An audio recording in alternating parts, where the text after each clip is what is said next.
ವೀಕ್ಷಕರೇ, ಶುಭೋದಯ. ಮುದ್ರಾ ಮೆಡಿಸಿನ್ ಕಾರ್ಯಕ್ರಮಕ್ಕೆ ನಿಮ್ಮೆಲ್ಲರಿಗೂ ಆತ್ಮೀಯ ಸ್ವಾಗತ. ನಾನು ಶ್ರುತಿ.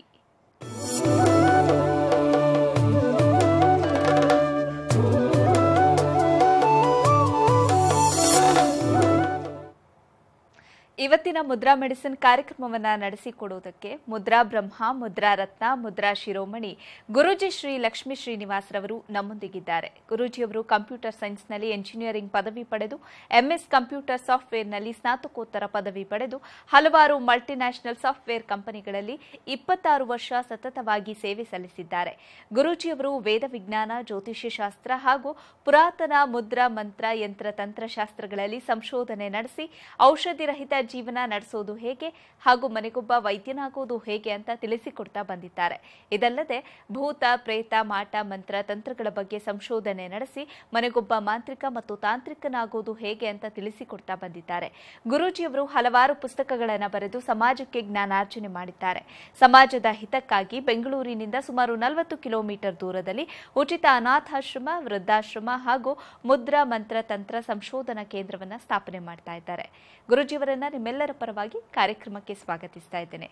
ಗುರೂಜಿ ನಮಸ್ಕಾರ, ಕಾರ್ಯಕ್ರಮಕ್ಕೆ ಸ್ವಾಗತ. ಆತ್ಮೀಯ ವೀಕ್ಷಕ ಬಾಂಧವರಿಗೆಲ್ಲ ನಮಸ್ಕಾರ. ಗುರೂಜಿ, ಇವತ್ತಿನ ಕಾರ್ಯಕ್ರಮದಲ್ಲಿ ನಮ್ಮ ವೀಕ್ಷಕರಿಗೆ ಯಾವ ವಿಚಾರದ ಬಗ್ಗೆ ತಿಳಿಸ್ಕೊಡ್ತಾ ಇದ್ದೀರಿ? ಇವತ್ತಿನ ಸಂಚಿಕೆಯಲ್ಲಿ ನಾನು ಬಹಳ ವಿಶೇಷವಾದಂಥ ಮಾಹಿತಿ ತಿಳಿಸೋಕ್ಕೆ ಇಷ್ಟಪಡ್ತೀನಿ. ಯಾಕೆಂದರೆ ನನ್ನ ಸಂಚಿಕೆಯಲ್ಲಿ ಓದಕ್ಕೆ ಪೂರ್ವಭಾವಿ ಸಿದ್ಧತೆ, ಓದಲಿಕ್ಕೆ ಏನು ಪ್ರಿಪ್ರೇಟರಿ ವರ್ಕ್ ಮಾಡ್ಕೋಬೇಕು ಅನ್ನೋದ್ರ ಬಗ್ಗೆ ನಾನು ತಿಳಿಸಿದ್ದೆ. ಇವತ್ತಿನ ಸಂಚಿಕೆಯಲ್ಲಿ ಸರ್ವೇ ಸಾಮಾನ್ಯವಾಗಿ ಚಿಕ್ಕ LKG ಮಕ್ಕಳಿಂದ ಹಿಡಿದು MBBS, ಇಂಜಿನಿಯರಿಂಗು ಅಥವಾ CA ಮಾಡೋರು, ಅಡ್ವೊಕೇಟ್ ಮಾಡೋರು, ಈ ಥರ ದೊಡ್ಡ ದೊಡ್ಡ ಓದೋಂಥವ್ರಿಗೆ ಓದಿನ ಮೇಲೆ ಆಸಕ್ತಿ ಇಲ್ಲ. ಒಂದನೇ ಪಾಯಿಂಟ್, ಓದೋದ್ರ ಮೇಲೆ ಆಸಕ್ತಿ ಇಲ್ಲ, ಓದಿದ್ದು ನೆನಪಿಲ್ಲ, ಏಕಾಗ್ರತೆ ಇಲ್ಲ, ಕಾನ್ಸಂಟ್ರೇಷನ್ ಇಲ್ಲ, ಮತ್ತು ಯಾವಾಗಲೂ ಭಯ, ಪಾಸ್ ಆಗಿಬಿಡ್ತೀನೋ ಇಲ್ಲ ಫೇಲ್ ಆಗಿಬಿಡ್ತೀನೋ, ಪಾಸಾದರೆ ಸರಿ, ಫೇಲ್ ಆಗಿಬಿಟ್ರೆ ಏನಾಗುತ್ತೆ ಅನ್ನೋ ಭಯ, ಪರೀಕ್ಷಾ ಭಯ. ಒಂದು, ಓದಿನಲ್ಲಿ ಆಸಕ್ತಿನೇ ಇಲ್ಲ, ಓದಿನಲ್ಲಿ ಆಸಕ್ತಿ ಇಲ್ಲ. ಎರಡನೇದು, ಸಿಕ್ಕಾಬಟ್ಟೆ ಮರು, ಇಲ್ಲಿ ಓದಿದ್ದು ಅಲ್ಲೇ ಮರ್ತೇ ಬಿಡ್ತೀವಿ ನಾವು. ಮೂರನೇದು, ಓದಬೇಕು ಅನ್ನೋ ಏಕಾಗ್ರತೆ ಇಲ್ಲ, ಕಾನ್ಸಂಟ್ರೇಷನ್ನೇ ಇಲ್ಲ, ಏಕಾಗ್ರತೆ, ಗಮನ ಇಲ್ಲ. ನಾಲ್ಕನೇದು, ಭಯ, ಓದಲಿಲ್ಲ ಅಂದ್ರೆ ಏನಾಗುತ್ತೆ ಅನ್ನೋ ಭಯ, ಅಕಸ್ಮಾತ್ ಓದಿದ್ರೆ ಏನಾಗ್ಬೋದು ಅನ್ನೋ ಒಂದು ಪ್ರಶ್ನೆ. ಈ ನಾಲ್ಕಕ್ಕೂ ನಾನು ಇವತ್ತು ಉತ್ತರ ಕೊಡಲಿಕ್ಕೆ ಇಷ್ಟಪಡ್ತೀನಿ. ಮತ್ತೊಮ್ಮೆ ಹೇಳ್ತೀನಿ, ನಾನು ಓದೋದ್ರಲ್ಲಿ ಆಸಕ್ತಿ ಇಲ್ಲ. ಯಾಕೆ ಆಸಕ್ತಿ ಇಲ್ಲ? ನಾನು ಕನ್ನಡ ಮೀಡಿಯಮಿಂದ ಬಂದೆ, ಇಂಗ್ಲೀಷ್ ಮೀಡಿಯಮ್ ತೊಗೊಂಬಿಟ್ಟೆ, ನನಗೆ ಇಂಗ್ಲೀಷ್ ಬಗ್ಗೆ ಅಷ್ಟು ಮಾತಾಡೋಕ್ಕೆ ಬರಲ್ಲ, ಬರೆಯೋಕ್ಕೆ ಬರಲ್ಲ, ನನಗೆ ಅದಕ್ಕೆ ಅಸಡ್ಡೆ ಅಂದ್ರೇನು, ತುಂಬ ಏನೋ ಒಂಥರ, ಯಾಕಾದ್ರೂ ಕಾಲೇಜ್ಗೆ ಹೋಗ್ತೀನಪ್ಪ, ಅಯ್ಯೋ ಯಾಕಾದ್ರೂ ನನಗೆ ಸ್ಕೂಲ್ಗೆ ಹೋಗ್ತಾ ಇದ್ದೀನೋ ಅನ್ನೋ ಭಾರವಾದ ಮನಸ್ಸಿಂದ, ಇಷ್ಟಪಟ್ಟು ಹೋಗ್ತಿಲ್ಲ, ಕಷ್ಟಪಟ್ಟು ಹೋಗ್ತಾರೆ ಕಾಲೇಜಿಗೆ. ಯಾಕತ್ತಾ, ಆ ಸಬ್ಜೆಕ್ಟೇ ಬೇಡ ಅಂದೆ ನಮ್ಮಪ್ಪ ಕೊಡಿಸ್ಬಿಟ್ರು. ನಾನು ಇಂಜಿನಿಯರ್ ಆಗು ಅಂತೇಳಿ ಸೈನ್ಸ್ ಕೊಡಿಸ್ಬಿಟ್ರು. ನನ್ನನ್ನು ನೋಡಿದ್ರೆ BA BCom ಮಾಡಬೇಕು ಅಂತ ಆಸೆ ಇತ್ತು. ಅಯ್ಯೋ ಆ ಮ್ಯಾಥಮೆಟಿಕ್ಸ್ ಅಲರ್ಜಿ ನನಗೆ, ಆ ಕೆಮಿಸ್ಟ್ರಿ ಅಲರ್ಜಿ, ಅಯ್ಯೋ ನನಗೆ ಅದು ಇಷ್ಟನೇ ಆಗಲ್ಲಪ್ಪ, ಏನೋ ನಮ್ಮಪ್ಪ ಅಮ್ಮನ ಬಲವಂತಕ್ಕೆ ಹೋಗ್ತಾಯಿದ್ದೀನಿ ಅಂದರೆ ಆಸಕ್ತಿ ಇಲ್ಲ. ಒಂದು. ಎರಡನೇದು, ಓದಕ್ಕೆ ಕೂತ್ಕೊಂಡು ಒಂದು ಪೇಜ್ ಓದ್ತಿದ್ದಾಗೆ ಆಗಲೇ ಯಾವುದೋ TV ನೋಡಿದ್ದು, ನಿನ್ನೆ ಸಿನಿಮಾದಲ್ಲಿ ನೋಡಿದ್ದು, ಕಾಲೇಜ್ ಗ್ರೌಂಡಲ್ಲಿ ಆಟಾಡಿದ್ದು, ಇನ್ಯಾರೋ ಮಾತಾಡಿಸಿದ್ದು, ಇನ್ಯಾವಳೋ ನಕ್ಕಿದ್ದು, ಇನ್ಯಾಳಿಗೋ ಹಾಯ್ ಬಾಯ್ ಎಂದಿದ್ದು, ಇನ್ಯಾರಿಗೋ ಹಾಯ್ ಲವ್ ಯು ಅಂದಿದ್ದು. ಓದೋ ಕೂತಾಗ ಕೆಲ್ಸಕ್ಕೆ ಬಾರ್ದೆಲ್ಲ ಥಾಟ್ಸ್ ಬರುತ್ತೆ, ಏಕಾಗ್ರತೆ ಇಲ್ಲ ಅಂತಾಯಿತು. ಮೂರನೇದು, ಚೆನ್ನಾಗಿ 5 ಗಂಟೆ ಓದ್ಬಿಟ್ಟು ಆಮೇಲೆ ಒಂದು ಸ್ವಲ್ಪ ಹೊತ್ತು ಅಲ್ಲೆಲ್ಲ ಊಟ ಮಾಡೋ, ವಾಕಿಂಗ್ ಹೋಗೋ ಬರೋಷ್ಟೊಳಗೆ ಎಲ್ಲ ಮರ್ತೋಗಿರುತ್ತೆ.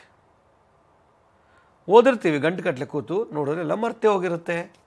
ಓದಿದೆಲ್ಲ ನೆನಪಿಲ್ಲ, ಆಸಕ್ತಿ ಇಲ್ಲ, ಕಾನ್ಸಂಟ್ರೇಷನ್ ಇಲ್ಲ, ಏಕಾಗ್ರತೆ ಇಲ್ಲ, ಓದಿದೆಲ್ಲ ಮರ್ತೋಯ್ತು. ಇನ್ನು ಪರೀಕ್ಷೆಗೆ ಹೆಂಗೆ ಬರೋದು, ಪರೀಕ್ಷೆ ಹೆಂಗೆ ಮಾಡೋದು ನಾನು ಅನ್ನೋ ಭಯ, ಪರೀಕ್ಷಾ ಭಯ. ಪಾಪ ಯಾರೋ ಒಂದು ಹಳ್ಳಿಯಲ್ಲಿ ಓದಿರೋಂಥ ಹುಡುಗ SLCವರೆಗೂ ಕನ್ನಡ ಮೀಡಿಯಮ್ ಓದ್ದ, PUC ಬಂದ, ಸೈನ್ಸ್ ಯಾವುದೋ ಒಂದು ತೊಗೊಂಡ, ಇಂಗ್ಲೀಷ್ ಮೀಡಿಯಮ್ಮು. ಅವನಿಗೆ ಅಲ್ಲಿ ಏನು ಹೇಳ್ತಿದ್ರೆ ನನಗೆ ಅರ್ಥ ಆಗ್ತಿದೆ ನನಗೆ ಗೊತ್ತೇ ಇಲ್ಲ. 1 ವರ್ಷ ಪೂರ್ತಿ ನನಗೆ ಅರ್ಥನೇ ಆಗಲಿಲ್ಲ. ಯಾಕಂದರೆ ಅವನು ಓದಿದ್ದೇ ಒಂದು ವಾತಾವರಣ, ಇಲ್ಲಿ ಓದ್ತಾ ಇರೋದು ಒಂದು ವಾತಾವರಣ, ಅವನು ಓದಿದ್ದು ಕೇಳಿದ್ದೆಲ್ಲ ಒಂದು, ಇಲ್ಲಿ ಹೇಳ್ತಾ ಇರೋದೇ ಒಂದು ಕಾಲೇಜ್ ಲೆವೆಲಲ್ಲಿ. ಹೀಗಾಗಿ ಅವನಿಗೆ ಅದ್ರ ಮೇಲೆ ಆಸಕ್ತಿನೂ ಹೊಟ್ಟೋಯ್ತು. ಅಯ್ಯೋ ಆಸಕ್ತಿ ಯಾವಾಗ ಹೋಯ್ತು? ಸಿನಿಮಾಗೆ ಹೋಗಕ್ಕೆ ಶುರು ಮಾಡ್ದ. ಯಾವಾಗ ಆಸಕ್ತಿ ಕಮ್ಮಿ ಆಯಿತು? ಪಾರ್ಕ್ ಹೋದ, ಕ್ರಿಕೆಟ್ ಆಡೋಕ್ಕೆ ಹೋದ, ಆಟಗಳಲ್ಲಿ ಹೆಚ್ಚಿಗೆ ಆಯಿತು, ಪಾಠ ಕಮ್ಮಿ ಆಯ್ತು. ಆಸಕ್ತಿ ಇಲ್ವಲ್ಲ. ಗುರುಜಿ, ಓದೋದ್ರಲ್ಲಿ ಆಸಕ್ತಿ, ಏಕಾಗ್ರತೆ ಕಡಿಮೆ ಆಗ್ತಿದೆ ಅಂತ ಅಂದರೆ ಏನು ಕೊರತೆ ಇದೆ ಅಂತ ಅರ್ಥ? ಕೊರತೆ ಅಂತಂದರೆ ನನಗೆ ಇಷ್ಟಪಟ್ಟಿದ್ದಿಲ್ಲ, ಅಲ್ಲಿ ನನಗೆ ಬೇಕಾದದ್ದಿಲ್ಲ. ನನಗೆ ಇಷ್ಟಪಟ್ಟಿದ್ದಿದ್ರೆ ಎಲ್ಲ ಮಾಡ್ತೀನಿ, ನನಗೆ ಇಷ್ಟ ಇಲ್ಲದೆ ನಾನಕ್ಕೆಲ್ಲ ಮಾಡಬೇಕು ಅನ್ನೋ ಒಂದು ಪ್ರಶ್ನೆ ಬಂತು. ಒಂದು ಸರಿಯಾಗಿ ಭಾಷೆ ಬರ್ತಿಲ್ಲ, ಭಾಷೆ ಪರಿಜ್ಞಾನ ಇಲ್ಲ. ಇಂಗ್ಲೀಷ್ ಮೀಡಿಯಮಲ್ಲಿ ಓದಿದ್ರೆ ನನಗೆ ಇಷ್ಟೆಲ್ಲ ಅರ್ಥ ಆಗ್ತಿತ್ತು. ನಾನು ಓದಿದ್ದು ಕನ್ನಡ ಮೀಡಿಯಮ್, ಅದೊಂದು ಚಿಂತೆ. ಇಂಗ್ಲೀಷ್ ಮೀಡಿಯಮಲ್ಲೇ ಓದ್ಕೊಂಬಂದಿರೋನಿಗೆ ಆ ಸಬ್ಜೆಕ್ಟೇ ಅರ್ಥ ಆಗ್ತಿಲ್ಲ. ಇಂಗ್ಲೀಷ್ 1ರಿಂದ 10ನೇ ಕ್ಲಾಸ್ವರೆಗೂ PUC, first PUC, second PUC English. Engineering, ಮೆಡಿಕಲ್ಗೋ ಅಥವಾ ಇನ್ಯಾವುದಕ್ಕೋ ಹೋದಾಗ ಅರ್ಥನೇ ಆಗ್ತಿಲ್ಲ ಸಬ್ಜೆಕ್ಟು. ಯಾಕೆಂದರೆ ಅವನಿಗಿರೋ ಟೇಸ್ಟೇ ಬೇರೆ, ಇಲ್ಲಿ ಹೇಳ್ತಾ ಇರೋದೇ ಬೇರೆ. ಆಸಕ್ತಿ ಕಮ್ಮಿ ಆಯಿತು. ಆಸಕ್ತಿ ಇಲ್ಲ ಅಂದಮೇಲೆ ಅದ್ಮೇಲೆ ಏಕಾಗ್ರತೆ ಬರಲ್ಲ, ಕಾನ್ಸಂಟ್ರೇಷನ್ ಬರಲ್ಲ. ಯಾವಾಗ ಏಕಾಗ್ರತೆ ಕಮ್ಮಿ ಆಯಿತು, ಓದಿದ ತಲೆ ಒಳಗೆ ಹೋಗಲ್ಲ. ಏಕಾಗ್ರತೆ ಚೆನ್ನಾಗಿ ಜಾಸ್ತಿ ಆದರೂ ಒಂದು ಲೈನ್ ಓದಿದ ತಕ್ಷಣ ಜೆರಾಕ್ಸ್ ಮಾಡಿ ಒಳಗೆ ಇಟ್ಕೊಂಡ್ಬಿಡುತ್ತೆ ಹಿಪ್ಪೋ ಕ್ಯಾಂಪಸ್. ಆ ಹಿಪ್ಪೋ ಕ್ಯಾಂಪಸ್ಸನ್ನು ಮಾಂಸದ ಮುದ್ದೆ ಎಲ್ಲನೂ ಏನು ಮಾಡ್ತೀವೋ ಅದೆಲ್ಲ ಎಳ್ಕೊಂಬಿಡುತ್ತೆ, ಎಳ್ಕೊಂಡು ಸ್ಟೋರ್ ಮಾಡಿಬಿಡುತ್ತೆ. ಏಕಾಗ್ರತೆ ಇಲ್ದಿರೋದ್ರಿಂದ ಇದೊಂದು ದೊಡ್ಡ ಗೋಳು. ಮರು ಬರೋಕ್ಕೆ ಯಾಕೆ? ನಾನು ಎಲ್ಲಿ ಏನಿಟ್ಟಿದ್ದೀನಿ? ಪೆನ್ನಲ್ಲಿ ಇಟ್ಟಿದ್ದೆ, ಕೀ ಬಂಚಲ್ಲಿ ಇಟ್ಟಿದ್ದೆ, ಎಲಿಮೆಂಟಲ್ಲಿ ಇಟ್ಟಿದ್ದೆ, ಪುಸ್ತಕ ಅಲ್ಲಿಟ್ಟಿದ್ದೆ, ಅದು ಗಮನ ಇರಬೇಕು.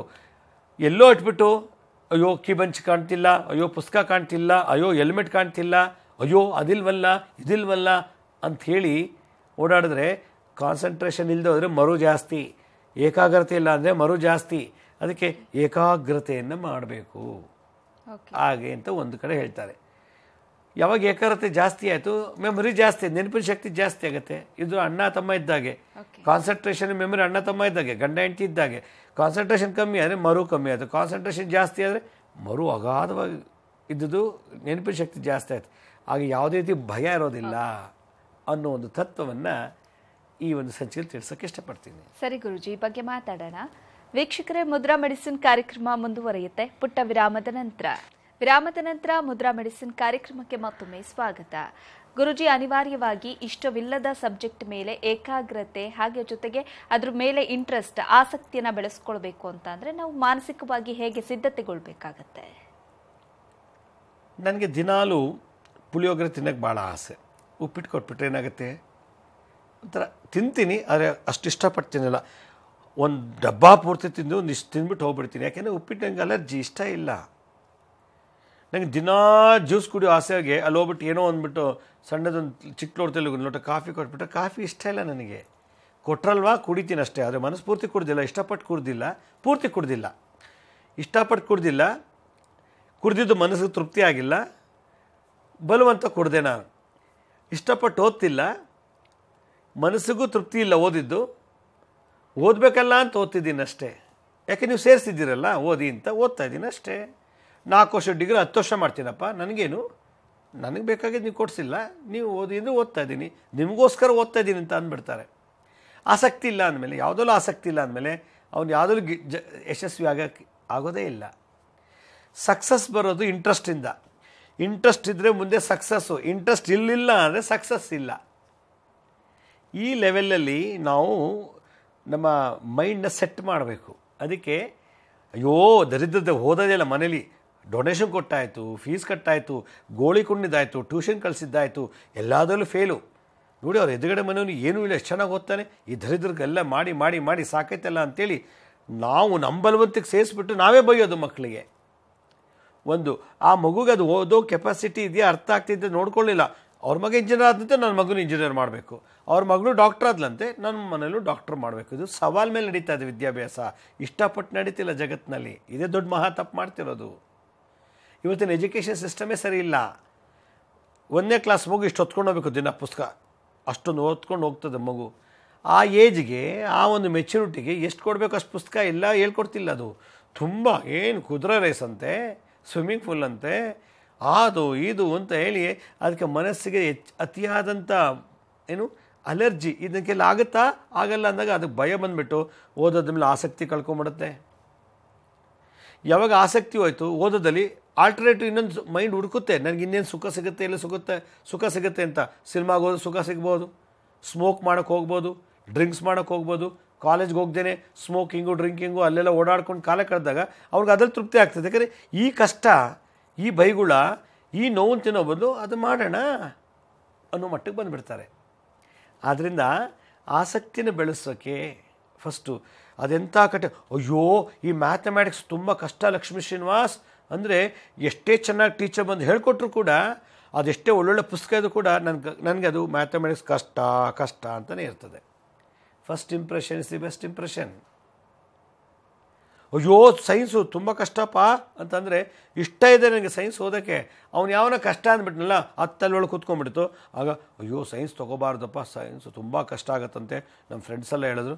ಅವನು ಕಷ್ಟ, ಅದು ನಿನಗೆ ಕಷ್ಟ ಆಗಿಲ್ಲ. ಅದು ಹೀಗೆ ಸಬ್ಜೆಕ್ಟ್ ಮೇಲೆ ಆಸಕ್ತಿ ಹೊಟ್ಟೋಗ್ಬಿಡುತ್ತೆ, ಡಿಗ್ರಿ ಮೇಲೆ ಆಸಕ್ತಿ ಹೊಟ್ಟೋಗ್ಬಿಡುತ್ತೆ. ಆಸಕ್ತಿ ಮೊದಲು ಬರೆಸ್ಬೇಕು ಮಕ್ಕಳಿಗೆ, ಓದೋಕ್ಕೆ ಆಸಕ್ತಿ ಬರಬೇಕು. ಮಕ್ಳಿಗೆ ಏನು ಇಷ್ಟ ಅದು ನಾವು ಕೊಡಿಸ್ಬೇಕು. ಸವಾಲ್ ಮೇಲೆ, ಹಠದ ಮೇಲೆ, ದ್ವೇಷದ ಮೇಲೆ ಇಂಜಿನಿಯರ್ ಮಾಡಿಬಿಡೋಣ, ಡಾಕ್ಟ್ರ್ ಮಾಡಿಬಿಡೋಣ, ಹಂಗೆ ಮಾಡೋಂಥ ಫ್ರೀ ಬಿಟ್ಬಿಡಬೇಕು. ಅವ್ರಿಗೆ ಯಾವುದಲ್ಲಿ ಅವ್ರು ಓದೋದ್ರಲ್ಲೇ ಇಷ್ಟ ಯಾವುದಲ್ಲೋ ಅದರಲ್ಲೇ ದೊಡ್ಡ ಪಂಡಿತನ ಮಾಡ್ಬೋದು. ಯಾವುದನ್ನೋ ತೊಗೊಂಡು ಇವ್ನು ಪಂಡಿತ ಮಾಡೋಕ್ಕೆ ಹೋಗಬೇಡಿ. ಇಂಜಿನಿಯರಲ್ಲಿ ಪಂಡಿತ ಮಾಡಬೇಡಿ, ಡಾಕ್ಟರ್ ಮಾಡಬೇಡಿ. ಅವ್ನಿಗೆ ಯಾವುದೋ MBA ಭಾಳ ಇಷ್ಟ, ಅದೆಲ್ಲ ಅವನು MBA ಎಕ್ಸೆಲ್ ಮಾಡಿ, ಅದೆಲ್ಲ ಅವನು ಎಕ್ಸ್ಪೆಕ್ಟ್ ಮಾಡಿ. ಅದು ಬಿಟ್ಬಿಟ್ಟು ಎಲ್ಲಾದರೂ ಆಸಕ್ತಿ ಇಲ್ದವ್ರನ್ನ ಮಾಡಿಬಿಡ್ತಾರೆ. ಯಾವಾಗ ಆಸಕ್ತಿ ಕಮ್ಮಿ ಆಯಿತು, 5 ಪೇಜ್ ಓದ್ತಾ ಕೂತಿರ್ತಾನೆ, ಕೂತ್ಕೊಂಡು ಓದ್ತಿದ್ದಾಗ ಹಾಗೇ ಇನ್ನೆಲ್ಲೋ ಮನಸ್ಸು ಹೋಗುತ್ತೆ. ಓ ಬಾರ್ಗೋಗೋಣ, ಫ್ರೆಂಡ್ಸ್ ಜೊತೆ ಆಟ ಆಡೋಕ್ಕೆ ಹೋಗೋಣ, ಓ ಅವಳ ಜೊತೆ ಐ ಲವ್ ಯು ಅಂತ ಹೇಳೋಕ್ಕೆ ಹೋಗೋಣ, ಅವಳು ದೇವಸ್ಥಾನದಲ್ಲಿ ಕಾಯ್ತಿರ್ತಾಳೋ, ಇಲ್ಲಿ ಓದ್ತಾರದು 5ನೇ ನಂಬರ್ ಪೇಜಲ್ಲಿ 6ನೇ ನಂಬರ್ಗೆ ಆ ಕ್ವಶನ್ಸ್ ಬರ್ತದೆ. ಅವಾಗೇನಾಯಿತು, 1ರಿಂದ 5 ಏನು ಓದಿದ್ನೋ ಅದೆಲ್ಲ ಮರ್ತೋಗುತ್ತೆ. ಯಾಕತ್ತಾ ಕಾನ್ಸಂಟ್ರೇಷನ್ ಡೈವರ್ಟ್ ಆಯಿತು, ಬೇರೆ ರೂಟ್ಕೋಯ್ತು. ಅವಳು ಅಲ್ಲಿ ಕಾಯ್ತಿರ್ತಾಳೆ, ಅವನು ಅಲ್ಲಿ ಕಾಯ್ತಿರ್ತಾನೆ, ಅವನು ಇಲ್ಲಿ ಇದು ಮಾಡ್ತಿದ್ದಾನೆ. ಅದು ಓದೋಕ್ಕಿಂತ ಎಂಟರ್ಟೈನ್ಮೆಂಟ್ ಮೈಂಡಿಗೆ ಜಾಸ್ತಿ ಬಂದಾಗ ಅದೆಲ್ಲ ಕಮ್ಮಿ ಆಗಿಬಿಡುತ್ತೆ. ಅದರಿಂದ ಏಕಾಗ್ರತೆಯನ್ನು ಬೆಳೆಸಬೇಕು, ಆಸಕ್ತಿ ಬರೆಸಬೇಕು, ಅದ್ರ ಮೇಲೆ ಗಮನಿಸಿದಾಗ ತನಗೆ ತಾನೇ ಸ್ಮೃತಿ, ಮೆಮೊರಿ ಎಲ್ಲ ಅಧಿಕವಾಗಿ ಇಂಪ್ರೂವ್ ಆಗ್ತದೆ. ಆಗ ಪರೀಕ್ಷಾ ಭಯನೇ ಇರೋದಿಲ್ಲ. ಯಾವಾಗಲಾದ್ರು ಎಕ್ಸಾಮ್ ಕಂಡಕ್ಟ್ ಮಾಡಿ ನನಗೇನಂತೆ, ನಾನು ಚೆನ್ನಾಗಿ ಓದಿದ್ದೀನಿ ಅನ್ನೋ ಒಂದು ಛಲ ಬಂದುಬಿಡುತ್ತೆ. ಅದು ಯಾವ ಟಫ್ ಇದ್ರೆ ಅಂತೆ ಎಲ್ಲ ಓದಿ ಕರಗತ ಮಾಡ್ಕೊಂಬಿಟ್ಟಿದ್ದೀನಿ, ಎಲ್ಲ ನನ್ನ ಫಿಂಗರ್ ಟಿಪ್ಸಲ್ಲಿದೆ, ಎಲ್ಲ ಬೆರಳು ತುದಿದೆ, ಅದೆಂಥ ಕ್ವಶನ್ನೇ ಕೇಳಿ, ಎಂಥ ತಿರುಗು ಮುರುಗು ಕ್ವಶನಾಗಿ ಕೇಳಿ ನಾನು ಬರದೇ ಬಿಡ್ತೀನಿ ಅನ್ನೋ ಧೈರ್ಯ ಬರುತ್ತೆ. ಎಕ್ಸಾಮಿನೇಷನ್ ಫಿಯರ್ ಇರಲ್ಲ. ಆ ಧೈರ್ಯ, ಆ ತಾಕತ್ತು, ಆ ಸ್ಥೈರ್ಯ, ಆ ವೀರತ್ವ, ಆ ಒಂದು ಛಲ ಬರಬೇಕು ಅನ್ನೋದು ಸುಲಭ ಅಲ್ಲ. ಆಸಕ್ತಿ ಬರಬೇಕು, ಗಮನಿಸಬೇಕು. ಆಸಕ್ತಿ, ಗಮನ, ಆಮೇಲೆ ಸ್ಮರಣ, ಮೆಮೊರಿ, ಆಮೇಲೆ ಸ್ವಚ್ಛಂದವಾಗಿ ಬಾ ವಾದಕ್ಕೆ ನಿಂತ್ಕೋ, ಅದೇನು ಹೇಳ್ತೀರ ನೋಡೋಣ, ಕೇಳಿ ಮೇಷ್ಟ್ರೆ ಅದೇನು ಕ್ವಶನ್ ಕೇಳ್ತೀರಿ, ನಿಮಗಿಂತ ಚೆನ್ನಾಗಿ ಹೇಳ್ತೀನಿ. ಯಾಕೆಂದರೆ ಧೈರ್ಯ, ಯಾಕೆಂದರೆ ಸಬ್ಜೆಕ್ಟಲ್ಲಿ ಆಸಕ್ತಿಯಿಂದ ಓದ್ಬಿಟ್ಟಿದ್ದಾನಲ್ಲ. ಮೇಷ್ಟ್ರೆ ನೀವು ಒಂದು ಪೇಜ್ ಓದ್ಕೊಂಬಂದು ಪಾಠ ಹೇಳ್ತೀರಿ, ನಾನು 10 ಪುಸ್ತಕ ಓದ್ಕೊಂಬಂದು ನಿಮಗೆ 2 ಪಾಠ ಹೇಳ್ತೀನಿ, ನಿಮಗೆ ಚೆನ್ನಾಗಿ ಗೈಡ್ ಮಾಡ್ತೀನಿ, ಅಷ್ಟು ಧೈರ್ಯ ಇದೆ. ಅದು ಬರಬೇಕು ಆಸಕ್ತಿ, ಆ ಒಂದು ಝೀಲ್, ಉತ್ಸಾಹ, ಆ ಒಂದು ಪ್ರೇಮ, ಆ ಒಂದು ಲವ್, ಅದೊಂದು ಭಕ್ತಿ, ಆ ಒಂದು ಗೌರವ ಬಂದಾಗಲೇ ನಾವು ಮಕ್ಕಳಿಗೆ ಹೊಡೆಯೋದು ತಪ್ಪಿಸ್ತೀವಿ.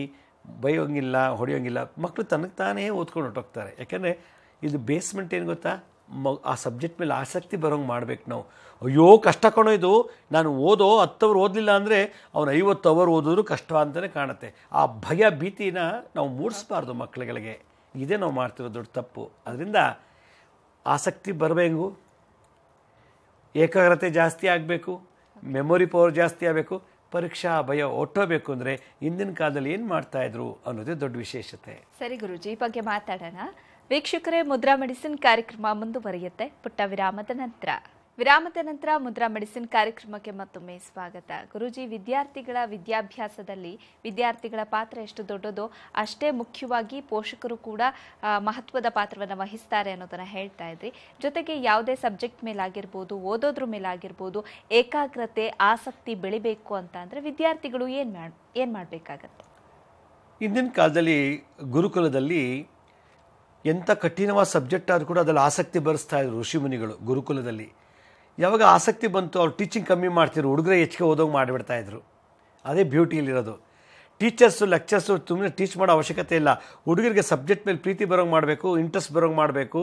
ಅದ್ರಲ್ಲಿ ಭಕ್ತಿ, ಗೌರವ ಬಂದುಬಿಟ್ರೆ ಅವರೇ ಓದ್ಕೊಂಡು ಅವರೇ ದೊಡ್ಡ ಟೀಚರ್ ಆಗಿಬಿಡ್ತಾರೆ. ಆ ಲೆವೆಲಿತ್ತು ಹಿಂದಿನ ಕಾಲದ ಶಿಕ್ಷಣ ಪದ್ಧತಿ. ಆಗ ಅವ್ರೇನು ಮಾಡ್ತಾಯಿದ್ರು ಅಂದರೆ, ಓದೋದಲ್ಲಿ ಆಸಕ್ತಿ ಇಲ್ವಾ, ಅಬ್ಸರ್ವ್ ಮಾಡ್ತಾಯಿದ್ರು, ಅವನ್ನ ಟೆಸ್ಟ್ಗಳು ಮಾಡ್ತಾಯಿದ್ರು. ಎಷ್ಟು ಚೆನ್ನಾಗಿ ಏಕಾಗ್ರತೆಯಲ್ಲಿ ಎಷ್ಟು ಸಮಯ ಗಮನ ಇಟ್ಟು ಓದ್ತಾನೆ, ಎಷ್ಟು ಗಮನ ಇಟ್ಟಿದ್ದನ್ನು ಎಷ್ಟು ಹೊತ್ತು ಮೆಮೊರಿ ಇಟ್ಕೊಂಡಿದ್ದ ಅನ್ನೋದನ್ನು ನೋಡ್ತಾಯಿದ್ರು. ಆಮೇಲೆ ಅವ್ನಿಗೆ ಯಾವುದೂ ಫಿಯರ್ ಇಲ್ಲ ಅಂದಾಗ ನಿರ್ಗಳವಾಗಿ ಎಕ್ಸಾಮ್ ಬರೆಯೋಕ್ಕೆ ಬಿಡ್ತಾಯಿದ್ರು. ಆ ಥರ ಮಾಡಬೇಕು ಅಂದರೆ ಹಂಸವಾಗೀಶ್ವರಿ ಅಂಥೇಳಿ ಒಂದು ಸರಸ್ವತಿ ಮಂತ್ರ ಇದೆ. ಹಂಸವಾಗೀಶ್ವರಿ ಅನ್ನೋದು ಈ ಶಾರದಾ ತಿಲಕ ಅನ್ನೋ ಗ್ರಂಥದಲ್ಲಿ ಹಂಸವಾಗೀಶ್ವರಿ ಅನ್ನೋ ಒಂದು ಮಂತ್ರ ಬರ್ತದೆ. ಅದು ಹೇಗೆ ಅಂತಂದರೆ ನೋಡಿ, ನಮ್ಮ ಎಲ್ಲರೂ ಎರಡು ಕೈನಲ್ಲೂ ಬೆರಳನ್ನು ಚೆನ್ನಾಗಿ ಅರಳಿಸ್ಬೇಕು, ಸ್ವಲ್ಪ ವಾರ್ಮ್ ಅಪ್ ಮಾಡ್ಬೇಕು. ಹಿಂಗೆ ಮಾಡಿಬಿಟ್ಟು ಹೆಬ್ಬೆಟ್ ಮೇಲೆ ತೋರು ಬೆರಳನ್ನು ಇಡಬೇಕು. ಹೆಬ್ಬೆಟ್ ಮೇಲೆ ತೋರು ಬೆರಳನ್ನು ಇಟ್ಬಿಟ್ಟು ಇದಕ್ಕೆ ಜ್ಞಾನ ಸರಸ್ವತಿ ಅಥವಾ ಜ್ಞಾನ ಮುದ್ರಾ ಅಂತಾರೆ. ಇದನ್ನು ತೊಡೆ ಮೇಲೆ ಇಟ್ಕೋಬೇಕು. ಈ ರೀತಿ ತೊಡೆ ಮೇಲೆ ಇಟ್ಕೊಂಡು ಈ ಮುದ್ರೆಯನ್ನು ಒಂದು ಮಂತ್ರ ಇದೆ. ಏನದು?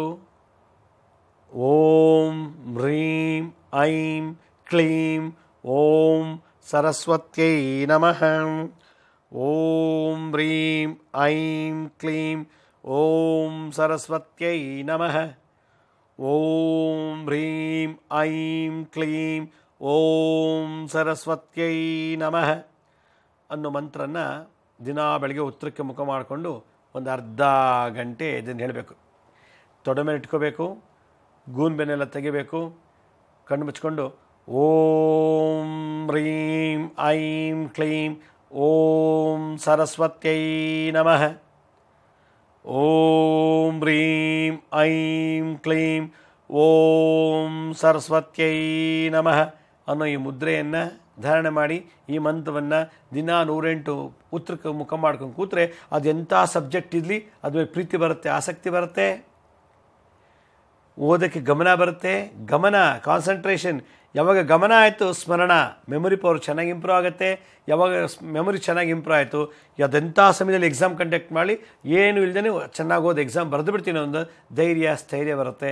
ಇದೇ ಹಂಸವಾಗೀಶ್ವರಿ ಸರಸ್ವತಿ ಮಂತ್ರ ಅಂತೇಳಿ ಹಿಂದಿನ ಕಾಲದಲ್ಲಿ ಋಷಿಮುನಿಗಳು ಮಕ್ಕಳುಗಳಿಗೆ ಇದನ್ನು ಕಲಿಸ್ತಾ ಇರೋ. ಅದರಿಂದ ದಯವಿಟ್ಟು ಎಲ್ಲರೂ ಕೇಳ್ಕೊಳ್ಳೋಷ್ಟೇ, ತಂದೆ ತಾಯಿಗಳು ಮಕ್ಕಳಿಗೆ ಬಲವಂತವಾಗಿ ಯಾವುದು ಕಲ್ಸಕ್ಕೆ ಹೋಗಬೇಡಿ, ಬಲವಂತವಾಗಿ ಯಾವುದೇ ವಿದ್ಯಾಭ್ಯಾಸಕ್ಕೆ ಅವ್ರನ್ನ ದಬ್ಬಬೇಡಿ, ಅಡ್ಮಿಟ್ ಮಾಡಬೇಡಿ. ಅವ್ರಿಗೇನು ಟೇಸ್ಟ್ ಇದೋ ಅವ್ರ ಕೆಪಾಸಿಟಿ ನಿಮಗೆ ಗೊತ್ತು. ತಂದೆ ತಾಯಿಗಳಿಗೆ ಅವ್ನು ಯಾವುದಲ್ಲಿ ಚೆನ್ನಾಗಿದ್ದಾನೆ, ಮ್ಯಾಥ್ಸ್ ಚೆನ್ನಾಗಿದ್ದಾನ, ಸೈನ್ಸಲ್ಲಿ ಚೆನ್ನಾಗಿದ್ದಾನ, ಹಿಸ್ಟ್ರಿಲಿ ಚೆನ್ನಾಗಿದ್ದಾನ, ಹೇಗೆ ಅಂತೇಳಿ ತಿಳ್ಕೊಂಡು ಅದ್ರ ಬಗ್ಗೆ ನಾವು ಕೊಡಬೇಕು ವಿನ ಪಕ್ಕದ ಮನೆಯವರು ಅವ್ರಿವರು ಡಾಕ್ಟ್ರು ಇಂಜಿನಿಯರ್ ಆಗ್ಬಿಟ್ಟು ಅಂತೇಳಿ ಅದ್ರ ಬಗ್ಗೆ ನಾವು ಮಕ್ಕಳನ್ನ ತಳ್ಳಿ ಬಲವಂತ ಮಾಡಿ ಅವ್ರಿಗೆ ಎಜುಕೇಷನ್ನೇ ತುಂಬ ಕಷ್ಟ ಅಂಥೇಳಿ 10ನೇ ಕ್ಲಾಸ್ಗೋ PUCಗೋ ಡಿಸ್ಕಂಟಿನ್ಯೂ ಮಾಡಿ ಸಿಗರೇಟು ಬೀಡಿ ಅದು ಇದು ಡ್ರಗ್ಸ್ ತೊಗೊಂಡು ಹಾಳಾಗ್ಬಿಡ್ತಿದ್ದಾರೆ. ಇದು ನಾವು ಮಾಡ್ತಿರೋ ದೊಡ್ಡ ಮಹಾ ತಪ್ಪು. ಅದು ಮಾಡಬಾರ್ದು ಅಂತೇಳಿ ನಾನು ಈ ಸಂಚಿಕೆಯಲ್ಲರೂ ಕೇಳ್ತಾ ಇದ್ದೀನಿ. ಅಕಸ್ಮಾತ್ ಈ ಥರದ್ದು ಏನಾದರೂ ಪ್ರಾಬ್ಲಮ್ ಇದ್ದರೆ ಹುಡುಗರಲ್ಲಿ ಈ ಹಂಸವಾಗೇಶ್ವರಿ ಮಂತ್ರ ಮುದ್ರಾ ಮತ್ತು ಇದನ್ನು ಮಾಡಿದ್ದೇ ಆದರೆ ಖಂಡಿತ ಒಳ್ಳೆಯದಾಗುತ್ತೆ ಅಂತ ನನ್ನ ಒಂದು ಸಜೆಷನ್. ಸರಿ ಗುರೂಜಿ, ಇನ್ನು ಬಳ್ಳಾರಿಯ ಹೊಸಪೇಟೆಯಲ್ಲಿ ಅನ್ನಪೂರ್ಣೇಶ್ವರಿ ಬಾಲಕರ ಪ್ರೌಢಶಾಲೆ ಆರಂಭ ಆಗ್ತಾ ಇದೆ. ಜೂನ್ 1ರಿಂದ ಈ ಶಾಲೆ ಆರಂಭ ಆಗ್ತಾ ಇದೆ. ಮಕ್ಕಳೆಲ್ಲ ಯಾವಾಗ ಅಡ್ಮಿಷನ್ ಆಗಬೇಕಾಗುತ್ತೆ? ಈ ಶಾಲೆಯ ವಿಶೇಷತೆ ಏನು ಗುರೂಜಿ? ನೋಡಿ, ಬಳ್ಳಾರಿ ಮತ್ತು ಹಂಪೆ ಮಧ್ಯೆ ಹೊಸಪೇಟೆ ಅಂತ ಒಂದು ಟೌನ್ ಇದೆ, ಊರಿದೆ. ಅಲ್ಲಿ 8, 9, 10ನೇ ಕ್ಲಾಸ್ ವಿದ್ಯಾರ್ಥಿಗಳಿಗೆ, ಗಂಡು ಹುಡುಗರಿಗೆ ಕನ್ನಡ ಮಾಧ್ಯಮದಲ್ಲಿ, ಕನ್ನಡ ಮೀಡಿಯಂನಲ್ಲಿ ಈ ಪ್ರೌಢಶಾಲೆ ಹೈಸ್ಕೂಲ್ನ ಜೂನ್ 1ನೇ ತಾರೀಕಿಂದ ಪ್ರಾರಂಭ ಮಾಡ್ತಾಯಿದ್ದೀವಿ. ಬಡ ಮಕ್ಕಳು ಯಾರಿದ್ದಾರೋ ಅಂಥವರು ಈ ಸಂಸ್ಥೆಗೆ ಅಡ್ಮಿಷನ್ ಆಗ್ಬೋದು.